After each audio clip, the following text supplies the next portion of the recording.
Is it possible to become pregnant when you meet your partner when you are on your menses? Ideally, no, but you have some circumstances when that is actually possible, and you're going to look at that.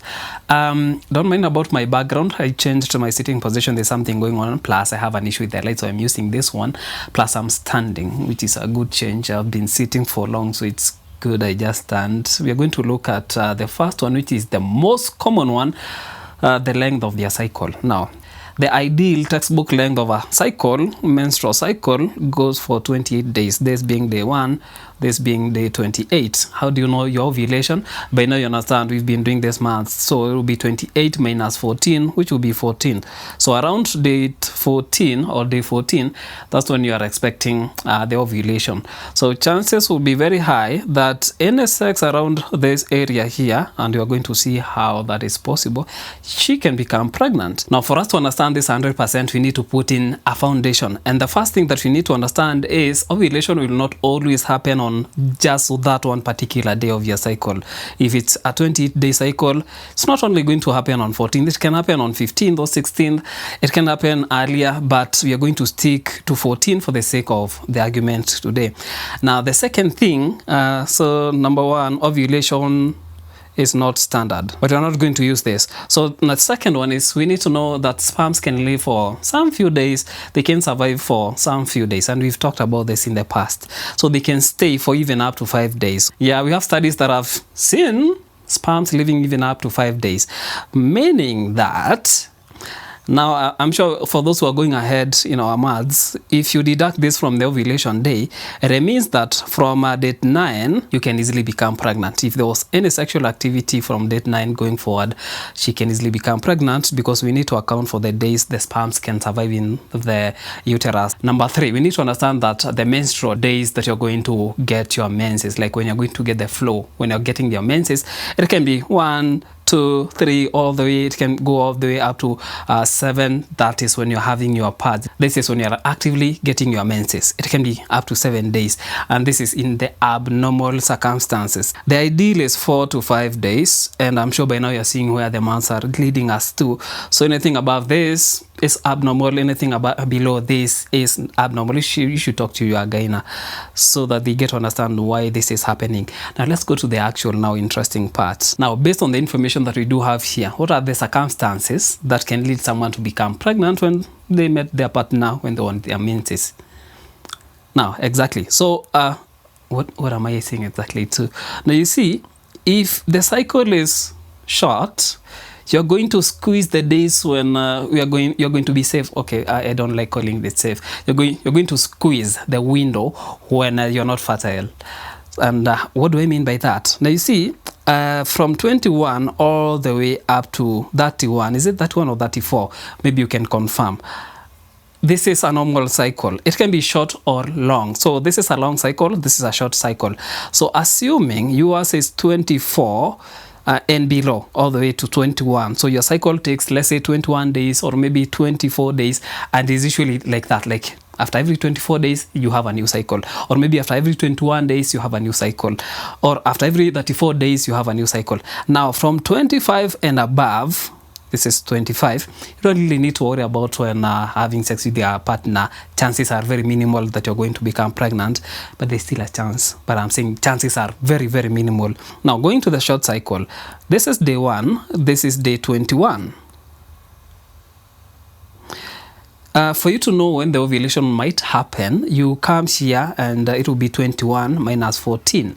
So this should be day 7. So around day 7 is when she's probably going to get her menses. Now, assuming, now remember, this is her ovulation. Ovulation will happen here. Now remember, we said the sperms can live for up to 5 days. And this means that if you minus 7, like if you minus 5 from 7, you're going to get 2. So from date 2 here, she is still within fertility window, meaning that the sperms can live all the way up to when the ovulation will happen. The same thing will happen to even 24 days. Now remember, we said that you can get your menses for 1, 2, 3, 4, 5 days. Normal will be 4 to 5, and some usually get 3, and 3 is equally as normal. But I'm not a gynae, so I'm not really 100% on this one. We're just doing this for maths. We'll have a deep dive, a good conversation with a gynae. We'll invite guests here. That's part of the reason why you're seeing some changes here. There are things that are happening here. I'll try to change the studio, create a studio where you can get a guest, and then we can get deep down into topics. And yeah, I don't know, maybe you can tell me in the comment region whom do you want to see first, or whom would you want to see on the channel. I would really appreciate that. Now see here, if you minus our day here, this is, remember, we minus, this is the days the sperms can live. So this is the ovulation day. If you minus, this takes you all the way to the second day of the cycle. And sorry, let's just have a quick one.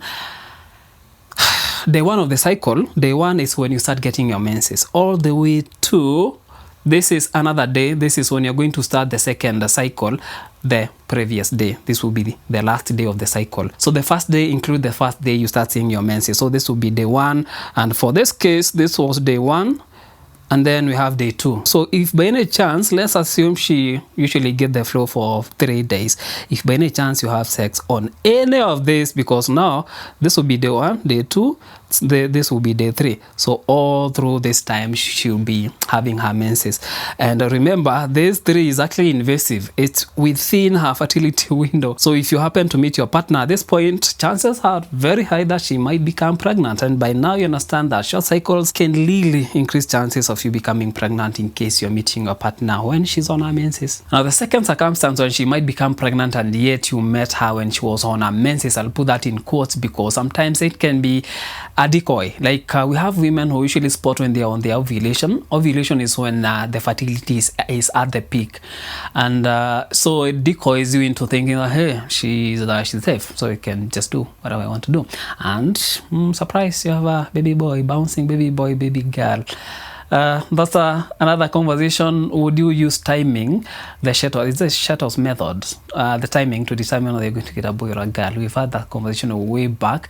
I think we need to revisit that with several specialists, and we see their points of view over that, and also maybe pull some few articles here and there and see if actually it's something tenable. Or maybe you, I'm sure some of you understand this method. Maybe you can tell us also in the comment section if this is something that can actually work. Another scenario is where there is an injury during sexual intercourse, and this can deceive you into thinking that hey, she was on her menses, so we have very low chances that she became pregnant that time. No, it was an injury, and maybe she was close, or even it was on her ovulation day. And you're the new dad in town. Congratulations. Yeah, you know, being a dad is nice. Another one, which is what we mentioned earlier, is ovulation is not always standard. It's not like in a 28-day cycle you're going to have that exactly on 14th day. It can be 12, it can be 13, plus or minus 2. We usually give that allowance so that at least you keep distance from that. That is if you're not planning to have a baby at that period. But if you want to get a baby, that's a really nice period to capitalize on. And I've remembered there's a video I was to make about if you are elderly. Let's say you are approaching your menopause. How would you maximize the potential of becoming pregnant? You're going to do that. I'm going to write it somewhere so that I don't get to forget. We'll make a video about that. So ovulation can move closer or away. And if it moves closer, it might find you unaware. Now, in some rare occasions, you might get double ovulation. You find that you have 2 ovulations within the same cycle.